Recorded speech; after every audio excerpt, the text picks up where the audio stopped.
Good evening. सभी को नमस्कार। मैं डॉक्टर अंकिता आज आईएफपीएच के 437वें हिंदी सेशन में सभी का स्वागत करती हूँ। और इसी के साथ में आज 21 जून है, जो कि 10वां अंतर्राष्ट्रीय योग दिवस है आज। तो मैं उसकी भी शुभकामनाएं देती हूँ आज मौजूद सभी पार्टिसिपेंट्स को हमारी हिंदी टीम की तरफ से। और सर, आप जो संदेश देना चाहते थे, हाँ, प्लीज एक मिनट कुछ दो शब्द कहें। नमामि शम्भुं पुरुषं पुराणं नमामि सर्वज्ञमपारभावं नमामि रुद्रं प्रभुमक्षयं तं नमामि शर्वं शिरसा नमामि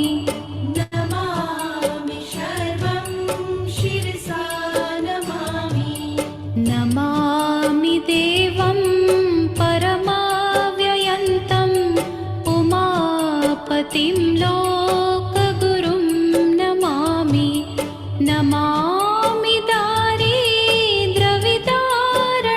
तं नमामि रोगापहरं नमामि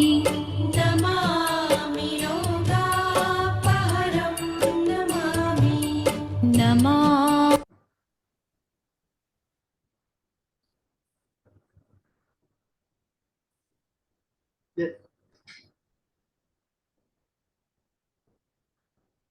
आगे चलिए। धन्यवाद सर। सर मैं जी सर, आज के हमारे वेबिनार के गेस्ट हैं डॉक्टर विभू प्रसाद पांडा सर, जो कि Parul institute of homeopathy and research hospital Vadodara के प्रिंसिपल और हॉस्पिटल सुपरिटेंडेंट हैं।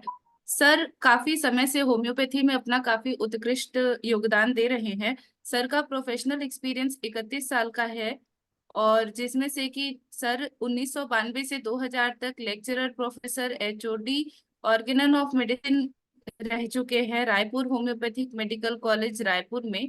2000 से 2002 तक बिलासपुर के कॉलेज में, और 2002 से 2004 तक professor Organon of medicine Narayan Shri homeopathic medical college Bhopal में।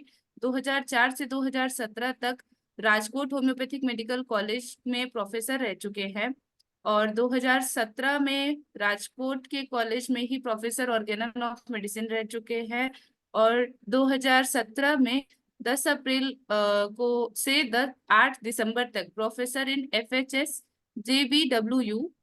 और 2018 से सर रह चुके हैं पीआईएचआर वडोदरा में ऑर्गेनन के प्रोफेसर।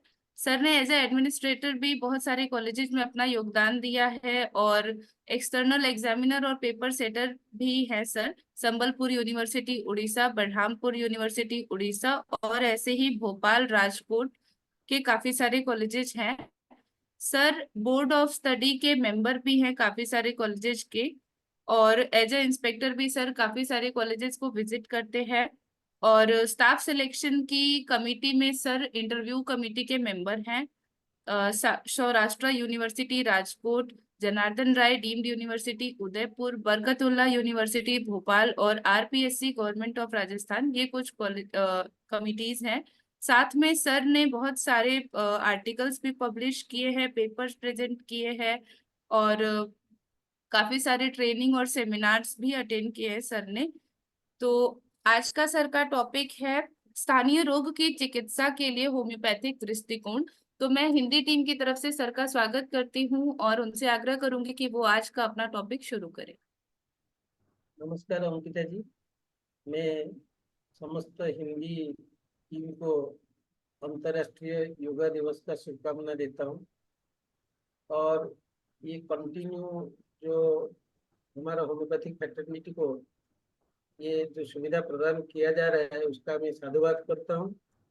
और आज का जो टॉपिक है स्थानीय रोगों के लिए, रोग का चिकित्सा के लिए होम्योपैथिक दृष्टिकोण, ये एक फिलोसॉफिकल टॉपिक है जिसको कभी कभी इग्नोर करने के कारण, अनदेखा करने के कारण बहुत सारे समस्या का हमको समस्या का फेस करना पड़ता है। और हमारा जो चिकित्सा पद्धति के जो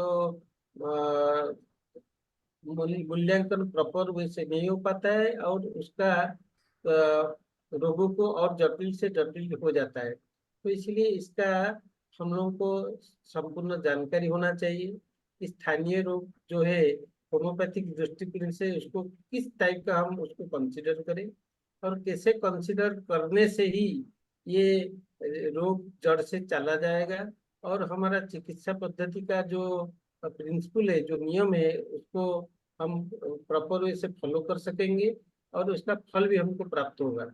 अब मैं और ज्यादा समय ना लेते हुए मैं मेरा जो स्लाइड है इसको शेयर करना चाहता हूँ।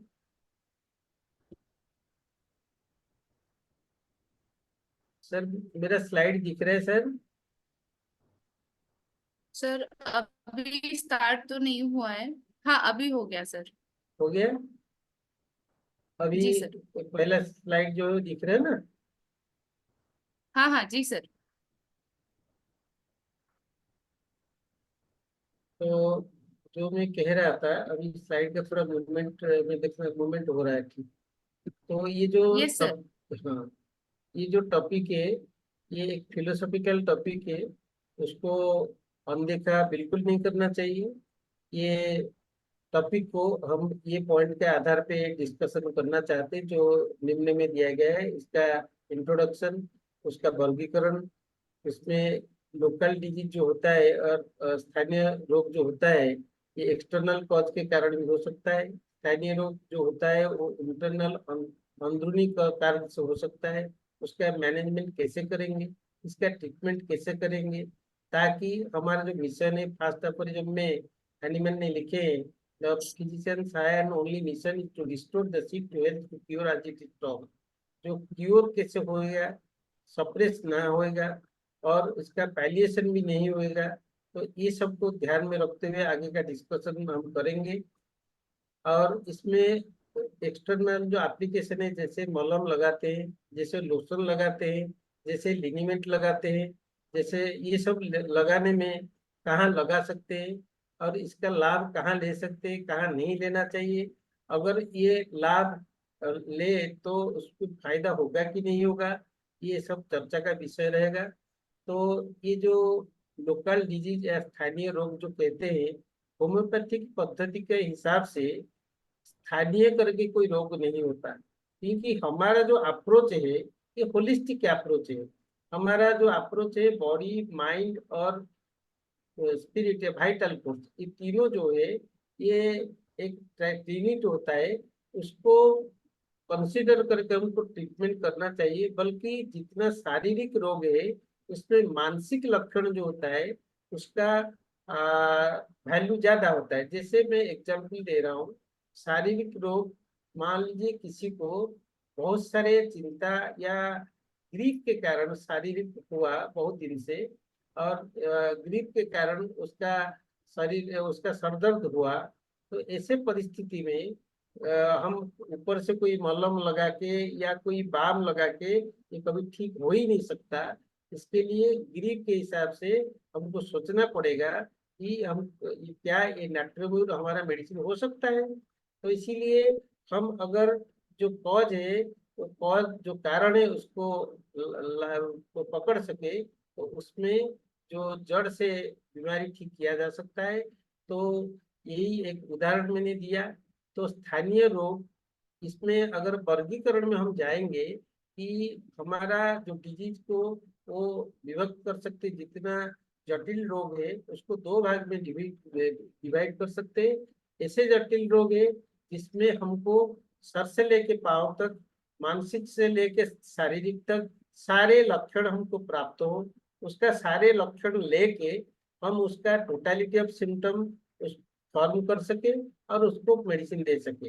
ये इसको फुली डेवलप सिम्टम कहते हैं, जहाँ पूरा लक्षण प्राप्त होता है, जिसमें कि हमको दिक्कत नहीं होता, हमको मेडिसिन चुनने में कोई परेशानी नहीं होता, हमको रोगों का चित्र बनाने में, पोर्ट्रेट फॉर्म करने में कोई परेशानी नहीं होती। लेकिन ऐसे डिजीज है जिसमें कि हमको पूरा लक्षण नहीं मिल पाता है, हमको उसका कुछ लक्षण मिलता है, बाकी लक्षण जो है वो हाइड हो जाता है, वो हमको प्राप्त नहीं होता है। वो दो प्रकार के विभाग हम डिवाइड करते हैं। एक होता है जो अंतर्निहित, जो अंदरूनी कारण से होता है। जैसे एग्जाम में इसका एग्जाम्पल दे रहा हूँ, एक फिजिकल शारीरिक कष्ट, शारीरिक बीमारी और मानसिक बीमारी। शारीरिक की बीमारी में वो पेशेंट हमको आके कहता है कि साहब मेरे को 10 साल से या 2 साल से एक साइड का दर्द हो रहा है। फिर हम जब उसको क्वेश्चन पूछते हैं या और कुछ आग्रह करते हैं कि और कुछ प्रॉब्लम है, वो और कुछ नहीं कहता है। वो कहता है ठीक सर, जैसे 10 बज जाता है मेरा ये सर दर्द चालू हो जाता है, 11 बजे तक कंटिन्यू करता है और फिर 11 बजे के बाद ठीक हो जाता है, फिर नेक्स्ट डे से होता है। और कोई तकलीफ ऐसे बार बार हम जब क्वारी करते हैं तो कुछ बताता नहीं। इसमें क्या होता है, हमको पूरा लक्षण नहीं मिलने के कारण उसमें हम जो मेडिसिन सिलेक्शन करते हैं वो मेडिसिन को हम पार्शियल सिलेक्टेड मेडिसिन कहते हैं, या ये रेमेडी नहीं होता वो, क्योंकि ये पूरा लक्षण को कवर नहीं कर रहा है। ये अंतर्निहित कारण से होता है, जो कि शरीर में प्रतीत होता है। चाहे वो बहुत दिन से सुबह सुबह उठने के बाद वो दस्त का शिकायत हो, 2 बार जाता हूँ तो मैं फ्रेश हो जाता हूँ, और कोई शिकायत नहीं। रोज सुबह उठता हूँ मेरे को भागना पड़ जाता है, जैसे सल्फर में हम पढ़ते हैं, जैसे येलो सोक्रोटिडाइन में हम पढ़ते हैं। तो उसमें क्या है कि सुबह सुबह ये उठता है फिर वो भागता है, इससे और कोई लक्षण वो मना कर देता है। ये इंटरनल कॉज, अंतर्निहित कारण से ये होता है। ये फिजिकल बॉडी में दिखता है, लेकिन इसका कारण कोई बाहर से नहीं है। मेंटल सेम वही अंतर्निहित कारण मेंटल कंप्लेनिंग होता है, मेंटल डिजीज होता है। हम लोग 210 से लेके 230 एफरिज्म तक हनीमैन ने विस्तृत में मानसिक रोग का कारण, मानसिक रोग का चिकित्सा, मानसिक रोग में कैसे हम उसका लक्षण ले, ये सारे व्यवस्था दिए। 4 प्रकार का मानसिक रोग होते हैं हम लोग जानते हैं। एक प्रकार का मानसिक जो रोग होते हैं वो अपना कॉर्पोरियल डिजीज जो है, शारीरिक रोग को एलोपैथिक या मेडिसिन लेके वो ठीक हो जाता है। फिर इसके बाद मानसिक रोग आता है। दूसरा प्रकार का जो है कि सडन, तो माने ये एक्यूट टाइप का मेंटल डिजीज अपीयर होता है, जो कि डर, क्षोभ, ये डिसअपॉइंटमेंट, ये सब के कारण अचानक वो डिसअपॉइंट हो गया और अचानक वो डर गया, तो इसके बाद जो मानसिक विकृति आता है वो दूसरा टाइप का होता है। तीसरा टाइप का मानसिक रोग उसको कहते हैं जो कि डाउटफुल होता है, जिसमें हम तय नहीं कर पाते ये शारीरिक कारण से होता है या मानसिक कारण से होता है। तो उसको ये सब कैसे चिकित्सा किया जाए, इसका सबका कारण सोरा होता है। ये सोरिक कारण से अगर सोरिक मेडिसिन नहीं देंगे ये ठीक नहीं हो पाता है। तो ये हो गया अंतर्निहित कारण से। अगर शरीर में या मन में मानसिक स्तर पे ये रोग आता है, बाकी कोई सिम्टम नहीं रहता है, तो ये हो गया इसको वन साइड, एक तरफा डिजीज कहते हैं, जो कि हमको कठिनाई होती है ठीक करने में। तो ऐसे डिजीज है जो हमको ठीक तो होता है लेकिन ये डिफिकल्ट होता है, हमको तकलीफ देता है। ऐसे वन साइडेड डिजीज को कहते हैं। यही वन साइडेड डिजीज अगर ये हमारा शरीर का बाहर ये में, जैसे त्वचा में हो, शरीर का बाहर अंग में ये प्रतीत हुए, उसको लोकल डिजीज कहते हैं। ये जो लोकल डिजीज स्थानीय रोग है, ये स्थानीय रोग का कारण अंतर्निहित कारण हो सकता है तो बाहरी कारण हो सकता है। तो अंतर्निहित कारण का ट्रीटमेंट कैसे करेंगे, बाहर से अगर आए उसका ट्रीटमेंट कैसे करेंगे, और इस ट्रीटमेंट के तरह में ध्यान में देते हुए हम किस चीज को ज्यादा महत्व देंगे, क्योंकि होम्योपैथी के हिसाब से कोई अंग अलग रह नहीं सकता, कोई अंग अलग से सफर नहीं कर सकता, या कहीं ऐसे कोई डिजीज एक अंग से सीमित नहीं रहता, क्योंकि हमारा पूरा शरीर का प्रत्येक अंग, प्रत्येक अंश एक दूसरे से जुड़ा हुआ है। चाहे सिस्टम हो चाहे फंक्शन हो, सब एक दूसरे से इंटरनली जुड़े रहता है, कम्युनिकेशन रहता है, और उसका जो सामूहिक एक्शन, सामूहिक वर्क के कारण हमारा आउटकम आता है। जैसे अभी मैं ये थोड़ा सा शेयर कर रहा हूँ कि लोकल डिजीज का ट्रीटमेंट कैसे करेंगे, स्थानीय चिकित्सा कैसे करेंगे। तो मैं कैसे ये सिस्टमेटिक होगा, तो मेरा मन में मैं सोचता हूँ। मन में सोचने के बाद फिर हिंदी में बोलने के लिए हिंदी का ट्रांसलेट करता हूँ, और मेरा जो अंग भंगी, जो बॉडी लैंग्वेज, कैसे मेरा कहने के साथ ये मेल खाए, वो सामंजस्य रहे, ताकि हम, मेरा जो साथियों है, मेरा जो मेरे साथ जो लोग, मेरा फैटर्निटी का लोग है, उनको रुचिकर हो, उनको सुनने में अच्छा लगे, ये भी मेरे को ध्यान देना है। जैसे ये एक प्रक्रिया है जिसमें मेरा शरीर का सारे अंग प्रत्यंग, मानसिक शारीरिक इकट्ठा होकर ये काम करते। ऐसे डिजीज होम्योपैथिक फिलोसफी के हिसाब से कोई स्थानीय नहीं होता। इसका स्थानीय नाम इसलिए हम देते हैं क्योंकि ये स्थानीय पार्ट में, त्वचा में हो, और स्थानीय ये में अपीयर होता है। नहीं तो ऐसे स्थानीय नाम को कोई रोग होम्योपैथिक प्रक्रिया में या होम्योपैथिक पद्धति में ऐसे नहीं होता। कोई भी स्थानीय रोग हो, उसको हमेशा ये बाकी लक्षण हम कलेक्शन करके उसका एक चित्र बनाए, जो चित्र की ये पूरा व्यक्ति को कवर करे, और वो व्यक्ति को कवर जो मेडिसिन करता है, ऐसे मेडिसिन देना चाहिए। अब हम थोड़ा सा आगे चले। जैसे मैंने कहा था कि ये लोकल डिजीज जो है, ये एक तरफा जो बीमारी होती है, एक तरफा बीमारी का जिसमें कि कुछ सिम्टम रहता है, बाकी सिम्टम हुए रहता है, दबे हुए रहता है। उसका एक टाइप होते हैं जिसमें कि शरीर में वो रोग रोग निकलता है शरीर का पार्ट में। जैसे कि स्पेशली आपका त्वचा में हो, कोई भी पार्ट में अपीयर होता है जो कि हमको दिखता है। तो इसका मतलब ये नहीं कि वही डिजीज उससे कंसर्न है। अब क्या है कि थोड़ा अगर हम आगे चलेंगे तो ये डिजीज का कारण इंटरनल हो सकता है, वो डिजीज का कारण एक्सटर्नल हो सकता है। अगर एक्सटर्नल बाहरी कारण से स्थानीय रोग हुए, उसका चिकित्सा पद्धति में हम क्या अपनाएंगे, अगर अंदरूनी कारण से हुए उसमें क्या अपनाएंगे। बाहर कारण से अगर ये बीमारी होता है, जैसे आगे मैंने इसका चर्चा थोड़ा दिखाऊंगा। जैसे हमारा कोई अंग में आग लग गया, तो उसमें जल गया, या स्काल्ड हो गया, कोई गर्म तेल डल गया, वो जल गया। ये जो है कारण हमारा अंदरूनी कारण नहीं, ये कारण जो है बाहर से होता है, गर्म तेल डलने के कारण, गर्म पानी डलने के कारण। तो ये बाहरी कारण से जो होता है, ये हमको कहीं ना कहीं बाहर सेवा लेना बहुत जरूरी है, क्योंकि हमारा वाइटल फोर्स नॉर्मल था, हमारा बॉडी में कोई डिजॉर्डर नहीं था, हमारा बॉडी स्वस्थ था। ऐसे स्वस्थ अवस्था में बाहरी कारण से हमारा बॉडी में चोट लगा, जैसे हम कोई गिर गए, एब्रेजन हो गया, जैसे तेल डल गया, ये फोफला हो गया, बर्न हो गए, जैसे फ्रैक्चर हो गया, ये सारे जो चीजें हैं, ये लोकल डिजीज भी कहा जाता है, क्योंकि ये हमको बीमारी करता है, कारण बाहर है।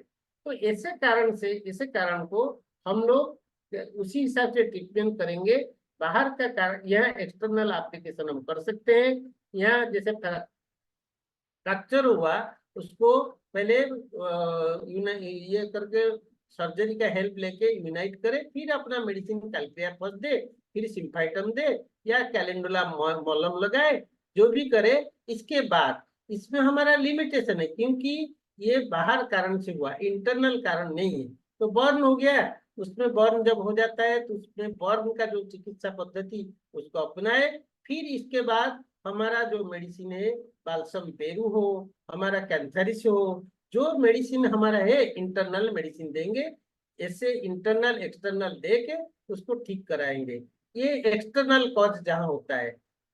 अगर इंटरनल कॉज वो मुख्य है, बहुत जो एलोपैथिक व कन्वेंशनल ट्रीटमेंट में जो ट्रीटमेंट के कारण लोग एक बीमारी को ठीक करने के लिए आते हैं, 100 बीमारी लेके जाते हैं। ऐसे परिस्थिति में हमारा होम्योपैथिक बहुत कारगर होता है, लेकिन हमारा चिकित्सक को उसमें थोड़ा सा ध्यान देना चाहिए कि इसका ट्रीटमेंट कैसे करे, किसको ध्यान दे, रोगी को ध्यान दे या रोगों को ध्यान दे। ये महत्वपूर्ण बात है।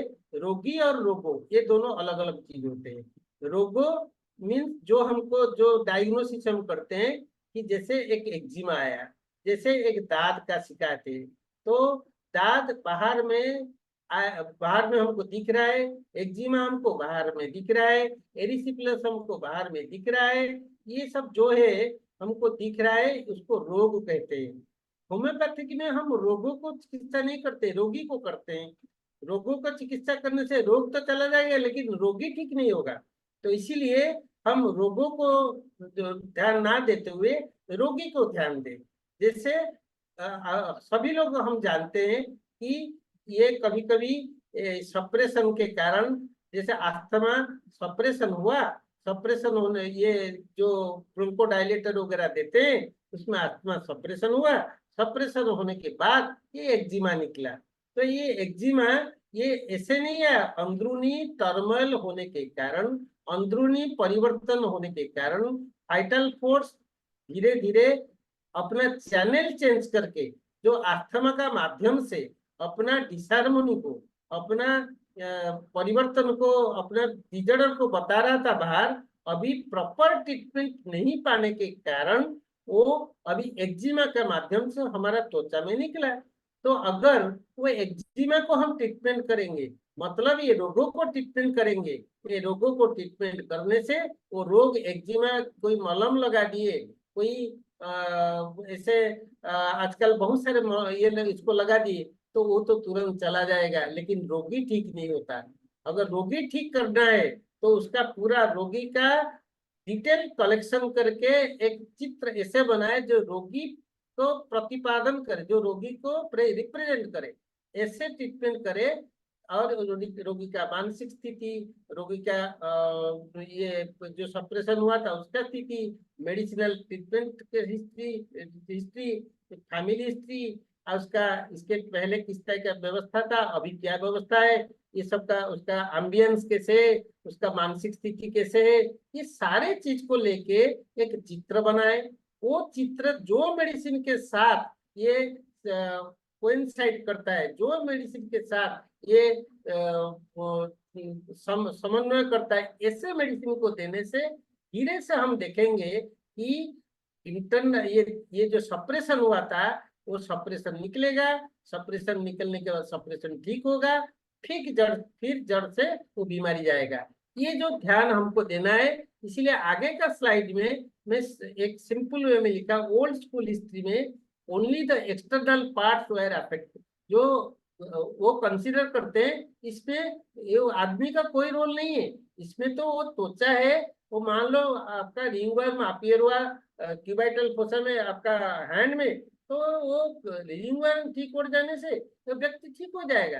तो रिंग वर्म को कंसीडर करके ये लोग वो रिंग वर्म को कैसे भी करके बाय हुक और क्रूक किसी भी प्रक्रिया में उसको मलहम लगा के हो, उसको कोई करोडिंग एजेंट दे के हो, इसको ठीक करते हैं, जिसमें परिणाम क्या होता है, ये लोकल डिजीज का ट्रीटमेंट हनीमैन ने ऑर्गेनन ऑफ मेडिसिन में 185 से लेके 203 अफरजम का बीच में लिखा है, और एकदम क्लीन कट लिखे हैं कि क्या करना चाहिए क्या नहीं करना चाहिए।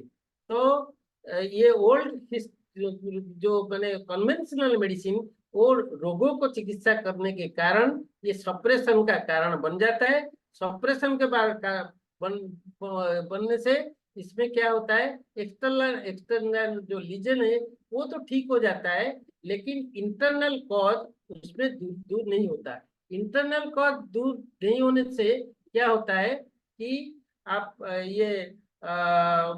फिर ये दूसरा चैनल में अलग फॉर्म में रोग अपीयर होता है, फिर कॉम्प्लिकेशन होता है, और इसके कारण हम बदनाम होते हैं और रोगी को सफर करना पड़ता है।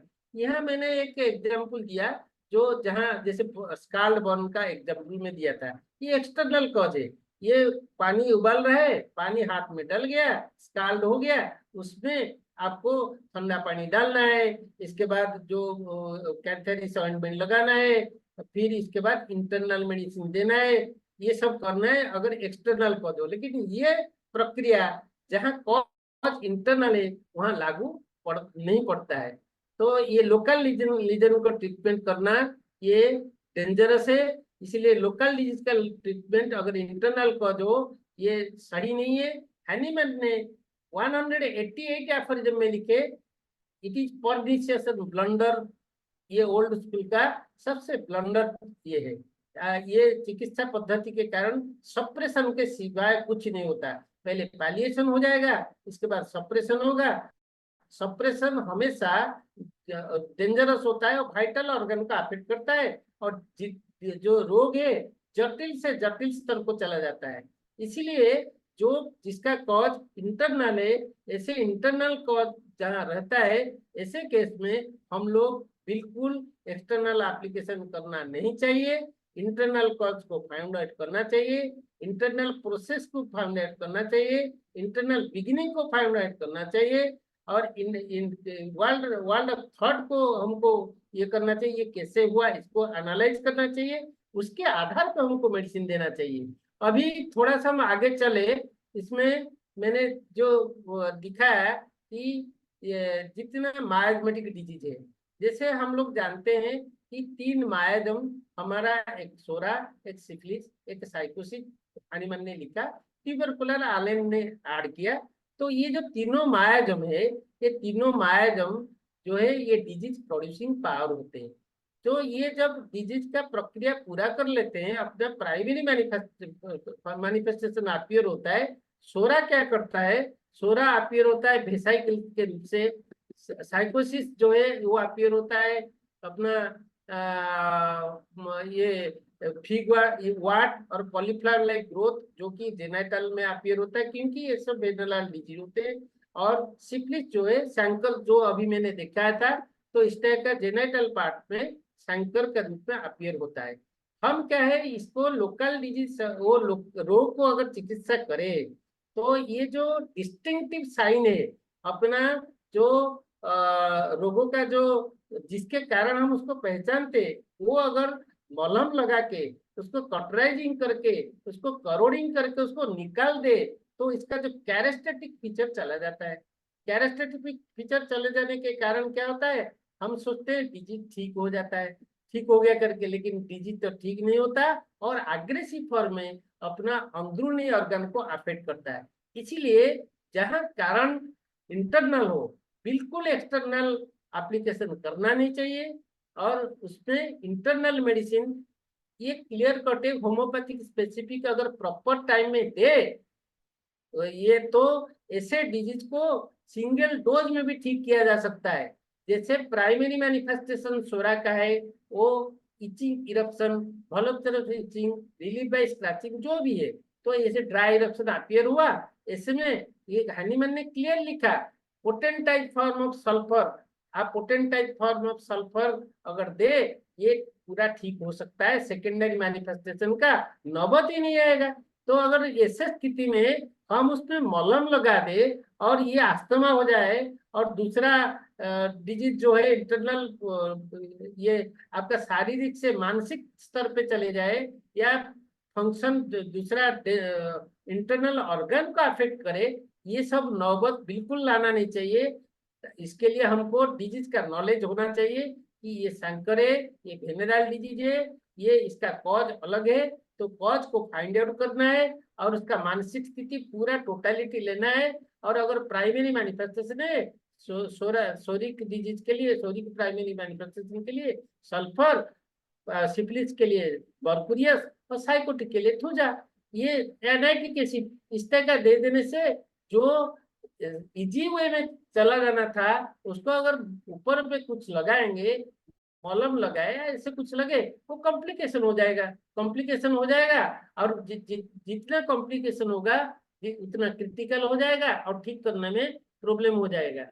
इसीलिए कभी भी जो जहाँ कॉज इंटरनल है, उस केस में एक्सटर्नल एप्लीकेशन एकदम स्ट्रिक्टली प्रोहिबिटेड है।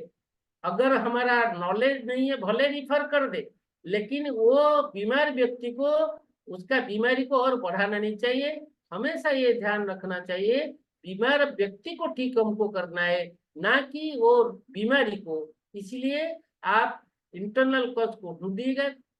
मान लीजिए ऐसे कोई केस है जो कि प्राइमरी मैनिफेस्टेशन से ये एक्सटर्नल एप्लीकेशन किया गया है, तो ये हनीमन ने क्लियर कट लिखा है कि जब इंटरनल मेडिसिन देंगे, इसका जो इंटरनल डेवलपमेंट होने के साथ साथ वो जो शंकर है, विवो है या साइकोटिक का वाट है, ये धीरे से निकल जाएगा।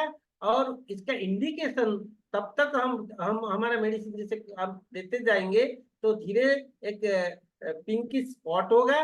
जब नेचुरल स्किन रिटर्न करेगा, नेचुरल स्किन मीन्स इसका अगल बगल का जो स्किन का जो कलर है, ऐसे नेचुरल कलर स्किन आ जाएगा, ये इंडिकेट करेगा कि डिजीज ठीक हो गया, इसके बाद आवश्यकता नहीं है। अगर हम इसको ऐसे लगाते जाएंगे, उसको काटते जाएंगे तो क्या होगा, प्राइमरी मैनिफेस्टेशन जैसे सोरा का सप्रेशन हुए तो इसके बाद वो लैटेंट स्टेज में जाएगा, लैटेंट स्टेज में साइकोसिस जाएगा, लैटेंट स्टेज में सुप्त अवस्था में चला जाएगा, स्लम्बरिंग अवस्था में चला जाएगा, डोर्मेंट अवस्था में चला जाएगा। तो ये छुपके कब तक रहेगा, जब तक हमारा वाइटल फोर्स स्ट्रांग हो। वाइटल फोर्स जब तक मजबूत है, ये जो सुप्त हुआ सोरा, सुप्त साइकोसिस, सुप्त सिफिलिस, ये आगे बाहर नहीं आ सकेंगे। जब किसी कारण से हमारा वाइटल फोर्स, हमारा जीवन शक्ति ये कमजोर हो जाएगा, ये कैसे कमजोर हो जाएगा, इसका कारण है सीवियर एक्यूट डिजीज।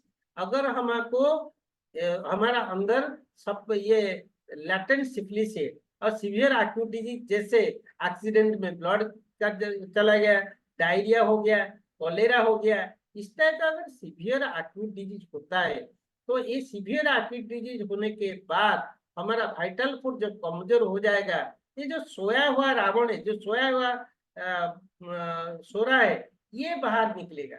सोया हुआ सोरा बाहर निकलेगा, क्या करेगा, सोरा करेगा फंक्शनल डिजॉर्डर्स। और वो प्राइमरी मैनिफेस्टेशन नहीं रहेगा, वो तो फंक्शनल डिजॉर्डर। फंक्शनल डिजॉर्डर में क्या करेगा, जैसे आपका अस्थमा हो, गैस्ट्राइटिस हो, हेमिक्रानिया हो, इस टाइप का फंक्शनल डिजॉर्डर कराएगा, जो कि और डेंजरस हो जाएगा। अगर उसको भी हम लोग एंटासिड वगैरह दिए, उसको एंटीबायोटिक वगैरह दिए तो गैस्ट्राइटिस तो ठीक हो जाएगा, फिर और सप्रेस हो जाएगा। गैस्ट्राइटिस सप्रेस हो के फिर अल्सरेटिव कोलाइटिस हो जाएगा। तो ऐसे धीरे धीरे वो डिजीज जो इजीली ठीक होने वाला था, ये अंदरूनी अंदरूनी अंदर अंदर चला जाएगा। सेम थिंग अगर हम साइकोटिक का देखेंगे, साइकोटिक जो वाट कॉलीफ्लावर लाइक ग्रोथ जो भी जेनाइटालिया में अपीयर होता है, अगर उसको कटराइजिंग करे, करोडिंग करे और प्रॉपर एंटीसाइकोटिक थूजा और नाइट्रिक एसिड ना दे, तो उसका परिणाम क्या होगा कि प्राइमरी मैनिफेस्टेशन जो है, जो डिस्टिंक्टिव फीचर है, जो कैरेक्टरिस्टिक फीचर है, उसको हमने हमारा नॉलेज का कमी के कारण, हमारा प्रिंसिपल को फॉलो ना करने के कारण उसको हमने गवा दिए। वो चला जाएगा। वो जब चला जाएगा कि साइकोटिक चला जाएगा अपना लैटेंट स्टेज में। सेम थिंग जब साइकोटिक लैटेंट स्टेज में चला जाएगा तो साइकोटिक वेट करेगा कि इसका वाइटलिटी कम कब होता है। तो same thing severe acute disease ऐसे कुछ हुए जिसमें कि वाइटलिटी हमारा कम हो जाएगा। वाइटलिटी कम होने के बाद ये साइकोटिक मायाजम, उसका अफेक्टेड एरिया कौन सा है, इसका अफेक्टेड एरिया है मेसोडर्म। ये सब विसेरा फिसेरा इसका लेवल में आते हैं। तो उसका जो अफेक्टेड एरिया है उसमें ये किस तरह का डिजीज प्रोड्यूस करेगा, भले हम कितना भी नाम दे, ये जो डिजीज प्रोड्यूस करेगा वो इन्फिल्ट्रेटिव और प्रोलिफेरेटिव डिजॉर्डर प्रोड्यूस करेगा। इन्फिल्ट्रेटिव मीन्स जिसपे इन्फिल्ट्रेशन होता है, सेल का अंदर पानी घुस गया, जैसे इडिमा, अनासर का आसाइटिस, इस टाइप का इन्फिल्ट्रेटिव डिजीज करेगा। या प्रोलिफेरेटिव डिजॉर्डर करेगा, प्रोलिफेरेटिव फाइब्रॉइड, किलॉइड, ट्यूमर, इस टाइप का डिजीज प्रोड्यूस करेगा। अगर हम उसमें भी कटराइजिंग करे, करोडिंग करे, उसको काट के निकाल दे बिना समझे, क्योंकि कॉज तो ये इसमें एंटीसाइकोटिक मेडिसिन जैसे थूजा, नाइट्रिक एसिड, पस्टिकम, मेडोडिनम, इस तरह का एंटीसाइकोटिक मेडिसिन जो चीज देने से पूरा जड़ से जाता, उसका हमारा अनभिज्ञता के कारण हम एक्सटर्नल एप्लीकेशन करके या जो मेडिसिन देना चाहिए उसको ना दे के वो केस को क्रिटिकल करे। तो क्रिटिकल करने से ये सब डिजीज आ जाएगा जो मैं कह रहा हूँ। इसमें हमारा ऑर्गन कॉम्प्लिकेटेड हो जाएगा और फाइब्रोइड अपीयर होगा, ये सब हो जाएगा और कॉम्प्लिकेशन हो जाएगा। सेम थिंग अगर हम सिफिलिस का आ जाए, सिफिलिस जो है वो अपना जितना डिस्ट्रक्टिव डिजीजेस ये प्रोड्यूस करता है। सीधा है, जैसे हम एक शंकर है, जो वेनेरल शंकर अपीयर हुआ, हम सोचेंगे ये तो हमारा ये जनरली ये ओबियस कॉज होता है, सब लोग बताते नहीं, तो उसको अच्छे से पूछना चाहिए।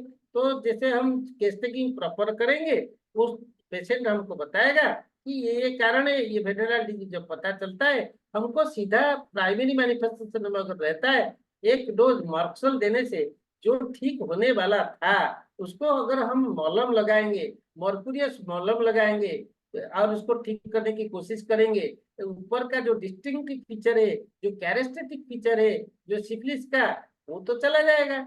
लेकिन वो लैटेंट स्टेज में सिफिलिस चला जाएगा। जब लैटेंट स्टेज में सिफिलिस चला जाएगा, फिर सिफिलिस क्या करेगा, वेट करेगा कब ये इसका वाइटलिटी कम हो, कब उसका जीवन शक्ति कम हो जाए। तो फिर जब जीवन शक्ति हमारा वाइटल फोर्स कभी एक्यूट डिजीज वगैरह किसी में सफर करके वो कमजोर हो जाएगा, फिर क्या करेगा, जितने डिस्ट्रक्टिव डिजीज है जैसे कि ऑस्टियोपोरोसिस, जैसे कि ये सब डिस्ट्रक्टिव डिजीज, कैंसर तक ये सब डिजीज प्रोड्यूस होगा, डिस्ट्रक्शन होगा।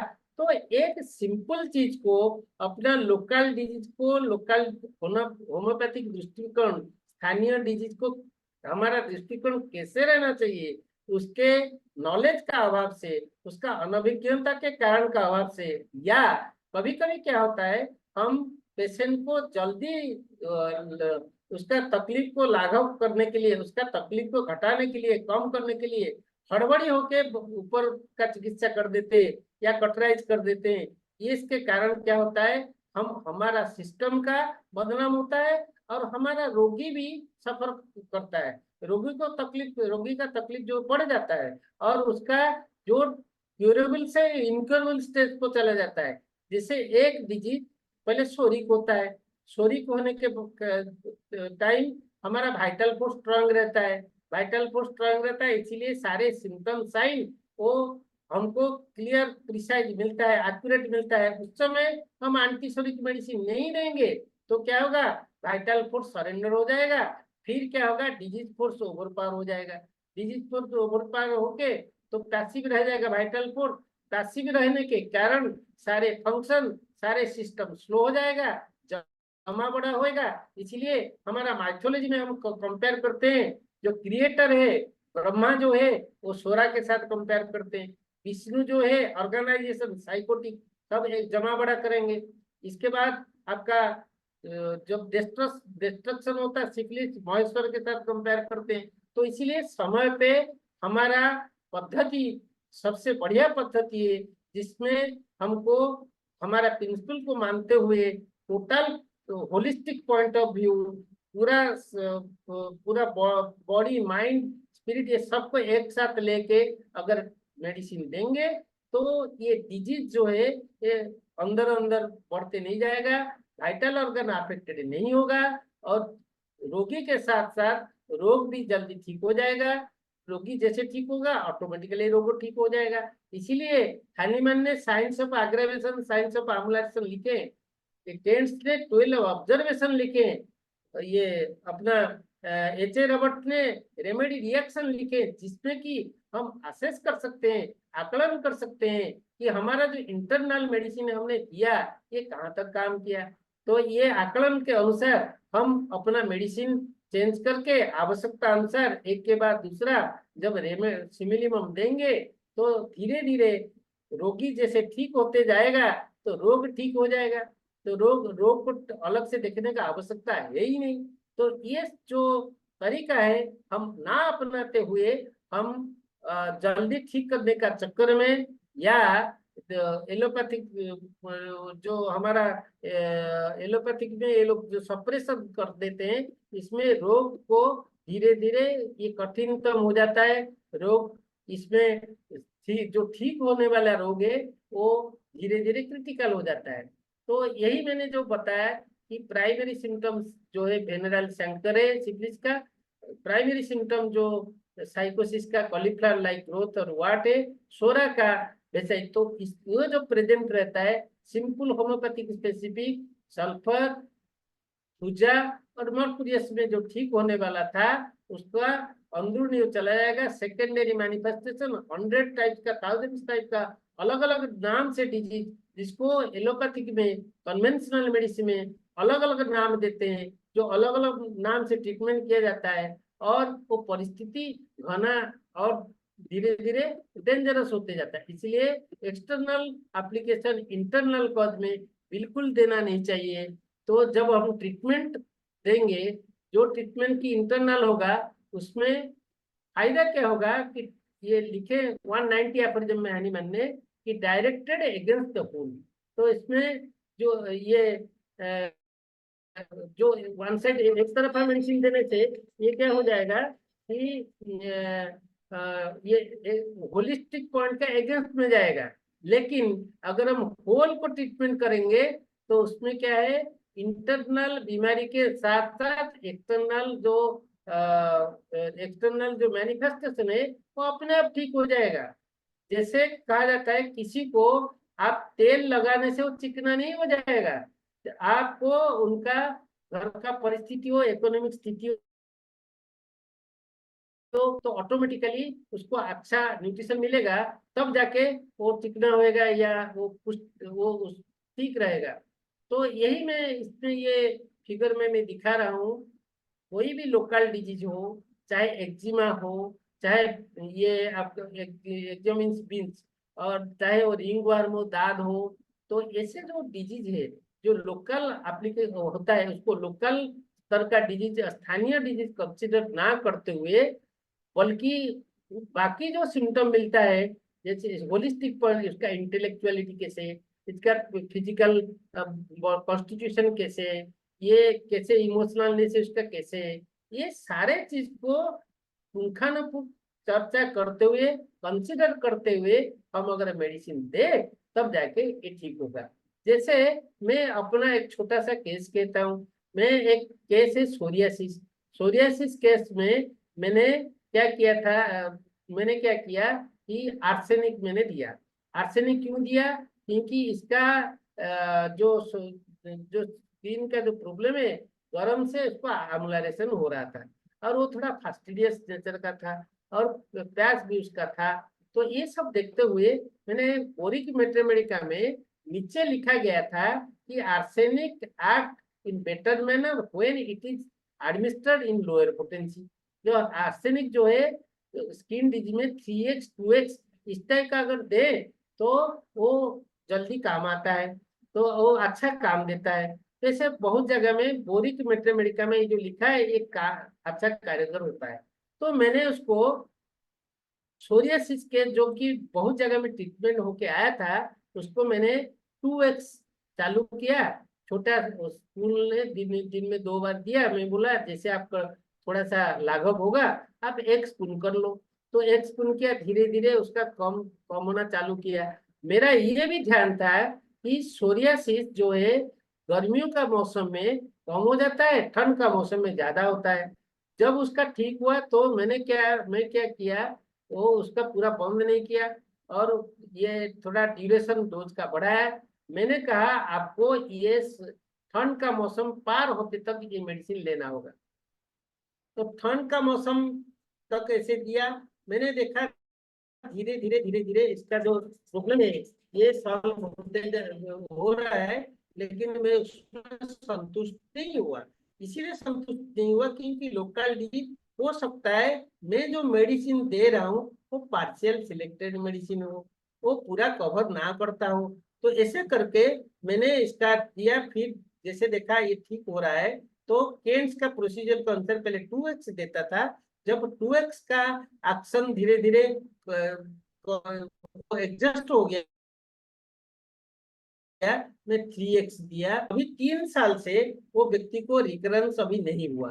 तो इसीलिए इंटरनल मेडिसिन देने, नहीं तो क्या होता है ये सोरियासिस में ऊपर में ऑइंटमेंट लगाने के लिए, ऊपर में मलहम लगाने के लिए देते हैं, ठीक है। अगर ड्राई स्किन है हम लोग एक्सटर्नल एप्लीकेशन का मदद ले सकते हैं, लेकिन नॉन मेडिकल जो मेडिसिन क्वालिटी जिसका नहीं है, जैसे कोपरेल तेल, नारियल तेल हम लगाए तो इसमें क्या सूदिंग पर्पस क्यों रहेगा। जैसे और मैं कह रहा हूँ कुछ लोगों का पैर हाथ पैर फट जाता है, पेट्रोलियम डायरेक्ट देते, पेट्रोलियम डायरेक्ट देने से क्या होता है कि हम लोकल सिम्टम देख के विंटर सीजन में एग्रावेशन होके होता है करके हम पेट्रोलियम दे दिए। तो पेट्रोलियम होम्योपैथिक मेडिसिन कोई भी पोटेंसी में दे, अगर सिम्टम सही रहेगा तो वो तो काम आएगा ही। तो पेट्रोलियम को उसका कुछ ना कुछ रिलीफ मिलता है। हम क्या सोचते हैं कि ये लोकल डिजीज का यही मेडिसिन इसमें ठीक हो जाएगा, और तो इसके बाद क्या होता है, क्योंकि हम पूरा कंसिडर नहीं किए। अगर वो व्यक्ति का जो ड्राई स्किन है, वो ड्राई स्किन का पीछे उसका कोई मानसिक स्थिति रहा हो, पहले उसका जांच हमने नहीं किया, क्योंकि इन्होंने देखे कि बहुत बार उनको इसके पहले चोट लगा था। चोट लगने के कारण उन्होंने बहुत सारे एंटीबायोटिक लिया या उसका झाड़ फूंक किया और मेडिसिन लिया और चोट ठीक हुआ, इसके बाद ये पैर फटना चालू हुआ। तो वो जो ब्लॉन्ट इंस्ट्रूमेंट ऐसे कुछ हिस्ट्री है चोट का, अगर सर पे चोट लगा, सर का चोट लगने के कारण उन्होंने मेडिसिन खाया, फिर इसे हुआ, तो हम जानते हैं। तो जब ये नाट्रम सल्फ मेडिसिन होता है हेड इंजरी का हिस्ट्री अगर है, तो अगर उसका कोई टीबी हुआ था, इसमें अपने को ट्यूबरकुलिनम सोचना चाहिए। तो ऐसे देंगे, भले वो इंटरकरेंट मेडिसिन हो, अगर ऐसे देंगे तब जाके ये जड़ से मिटेगा।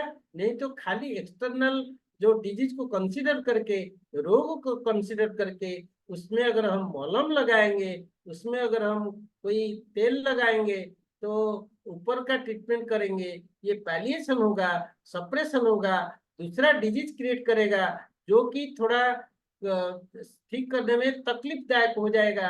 तो ऐसे हमारा पद्धति में अगर जो होम्योपैथी का फॉलोअर्स है, इसमें हमेशा ये ध्यान रखना चाहिए, अपना नियम, अपना जो प्रिंसिपल है, मूल नियम है, मूल सिद्धांत है, उसको वायोलेट करके अगर हम कुछ ट्रीटमेंट करते हैं तो सफर हमको ही करना पड़ेगा।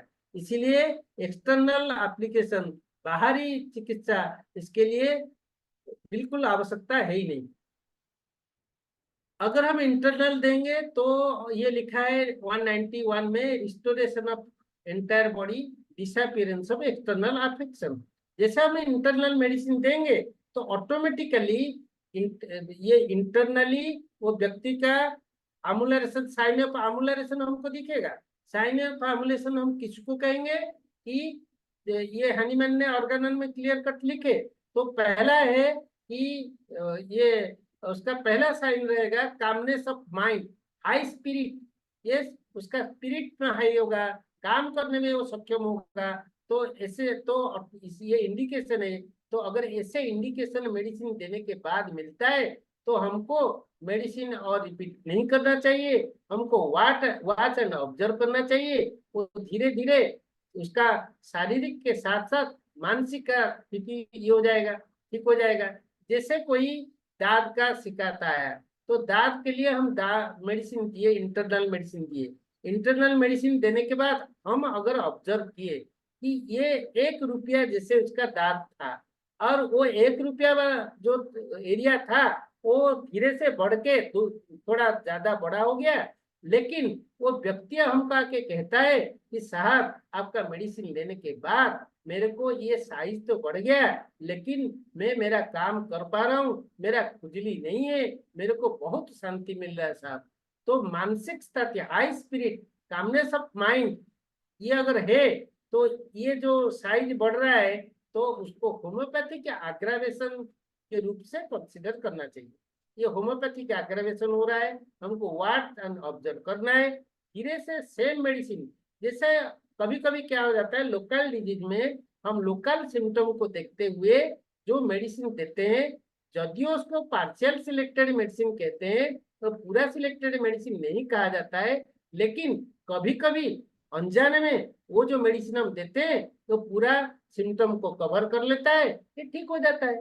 जैसे एग्जांपल दे रहा हूँ, बोरिक मेटामेडिका में लिखा है ring shape lesion in the upper part of the body. तो upper part of the body में अगर रिंग शेप लीजन होता है तो सेपिया मेडिसिन है।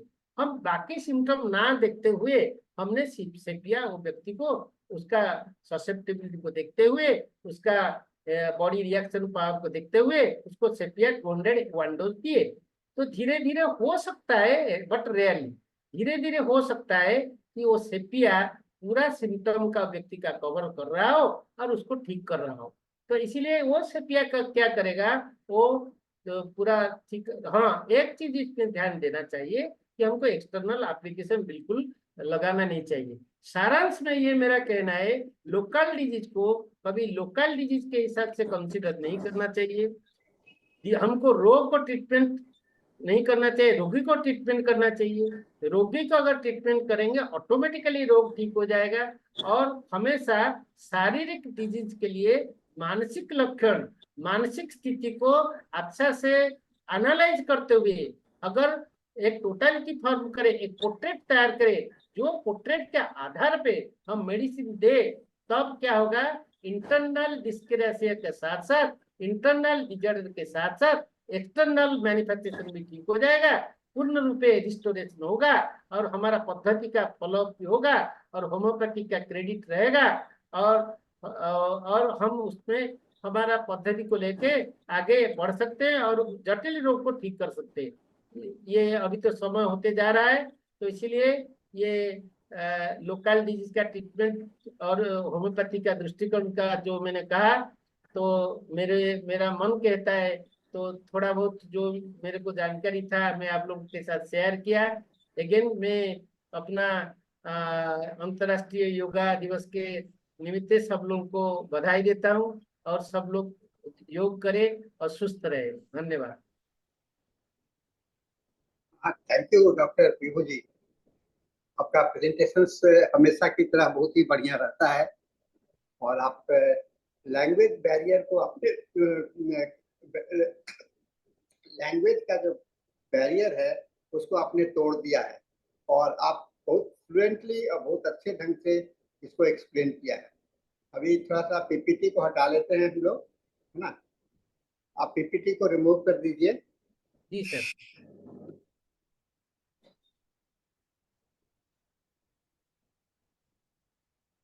हाँ, तो योगा डे पर हम लोगों को एक बहुत अच्छा मैसेज मिला डॉक्टर विभू जी का कि लोकल मैलेरिज और वन साइडेड डिजीज, ये दो चीज जो है विषय आज इन्होंने लोकल मैलेरिज को चेकअप किया, लोकल बीमारी। तो डॉक्टर विभू जी का बड़ा अच्छा दृष्टिकोण था। ये कोई भी लोकल डिजीज नहीं होता है, जब भी बॉडी में जाएगा तो उसका इन्फ्लुएंस होता है। हम लोग इसको एक ऐसे एग्जाम्पल से भी समझा सकते हैं, जैसे कि अगर एक तालाब है ना, बहुत बड़ा पॉन्ड है, अगर उसमें आप एक छोटा सा पत्थर फेंकेंगे तो पत्थर जा करके पानी के नीचे में कहीं पर बैठ जाएगा। तो लेकिन उसका जो वाइब्रेशन है, उसका वेव्स जो है तो चारों ओर फैलता है, यानी कि बॉडी का हर एक भाग पर वो इफेक्ट करता है। तो हम लोग को ये नहीं मानना चाहिए कि जो जहाँ पर पत्थर बैठ गया वही रोग है। ये रोग का प्रसार विस्तार हो चुका है और इसको जनरलाइज हो चुका है, इसीलिए इसको जनरलाइज वे में ही देखना चाहिए, जिसको कि डॉक्टर हेनीमैन ने बहुत ही बढ़िया से हम लोगों को समझाया। और आज विभू जी भी हेनीमैन के माध्यम से, हेनीमैन की भाषा में और हम लोगों को इतना अच्छा जानकारी दिया है इसके विषय में और लोकल मैलेडीज के विषय में। इसका हम लोग इलाज, इसका यूज कब करते हैं ये भी सोचना पड़ेगा। जब हम लोग शॉर्ट साइटेड हो जाते हैं, यानी कि मायोपिक विजन से हम लोग देखते हैं, हम लोग सोचते हैं कि नहीं केवल एक बॉडी बीमार है, सॉरी एक हेड बीमार है, आंख बीमार है, पेट बीमार है, लेकिन ऐसा नहीं होता है, ऐसा होता ही नहीं है कभी। जब आपको आपके पेट में दर्द हो रहा है तो क्या आप बहुत खुश रहते हैं? नहीं, मन भी तो खराब हो जाता है ना। आपके बॉडी में वीकनेस लगने लगता है, ये सब होने लगता है। तो बिना इसको कंसिडर किए हुए अगर आप दवा का सिलेक्शन करते हैं, even for the acute disease, मैं देखता हूँ कि एक्यूट डिजीज में लोग कहते हैं कि लोकल सिम्टम्स बहुत इंपॉर्टेंट होता है। पर्टिकुलर जनरल की बात, पर्टिकुलर की बात कही डॉक्टर ने, पर्टिकुलर और जनरल। तो पर्टिकुलर सिम्टम्स का इंपॉर्टेंस कब होता है, पर्टिकुलर सिम्टम्स को हम कब बहुत महत्वपूर्ण मानते हैं? तो मैं बार बार बताता रहा हूँ, पर्टिकुलर सिम्टम्स उस समय में इम्पॉर्टेंट हो जाता है जब वह जनरल का उल्टा होता है, कॉन्ट्रेडिक्टरी होता है ना। जैसे हम लोग एग्जाम्पल दे दे आर्सेनिकम का। आर्सेनिकम को जनरल वार्म से बेटर लगता है ना, आर्सेनिक का। अब यहाँ पर जनरल वाट जनरल इससे अच्छा लगता है। और बाद में लेकिन उसको अगर सर का दर्द होता है तो उसे ठंडा पानी से अच्छा लगता है। ये कॉन्ट्रास्ट हो गया। अब यहाँ पर इस कॉन्ट्रास्ट को जनरल सिम्टम्स के साथ मिला करके देखिए तो आर्सेनिक का इंडिकेशन बहुत ही इंपॉर्टेंट हो जाता है। ये इस तरह का बहुत अच्छा प्रेजेंटेशन है और हम लोगों का समय होने जा रहा है। आज हम लोग का इंग्लिश सेशन में एक अच्छा अभी एक अच्छा प्रेजेंटेशन होने जा रहा है, उसमें भी हम लोग भाग लेंगे और सभी से रिक्वेस्ट हुए होगा कि उसमें भी आप लोग भाग लीजिए, क्योंकि आज एक अच्छा डिस्कशन वहाँ पर भी होने जा रहा है। तो आज आइए हम लोग इस सेशन को अब समाप्त करेंगे और डॉक्टर अंकिता जी आप सेशन को हैंड ओवर कर देंगे डॉक्टर धनेश को। हाँ जी सर।